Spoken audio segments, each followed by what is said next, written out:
বড় বড় যে চার্জারগুলো আছে মোবাইলের 30-40 ওয়াটের, ওগুলোও কিন্তু এটা দিয়ে চার্জ দিতে পারবেন। পাশাপাশি এটার সবচেয়ে বড় সুবিধা হচ্ছে এটা দিয়ে আপনি রাউটার, অনু দুইটা কিন্তু একসাথে চালাতে পারবেন।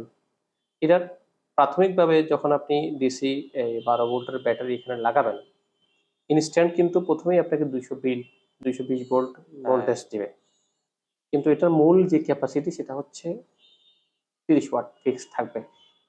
তো ওটা একটু বেশি দিলেও সমস্যা নেই, এর থেকেও একটু বেশি দেওয়া যায়। এটা আমরা চেক করেছি, এটা দিয়ে আপনি রাউটার, অনু দুইটা আরামসে অ্যাডজাস্ট করে চালাতে পারবেন। আর যারা মোবাইল চার্জ দিতে চান অথবা কোনো ছোটখাটো লাইট জ্বালাতে চান, এলইডি বাল্ব, এই প্রোডাক্টটিতে আপনারা এই যে এখানে দুইটা হোল দেখতে পাচ্ছেন, দেয়ালে আপনি স্ক্রু লাগিয়ে এটা কিন্তু এভাবে হ্যাং করে কিন্তু রাখতে পারবেন। যেটা পুরোপুরি এই যে এটা, আর এই যে বোর্ড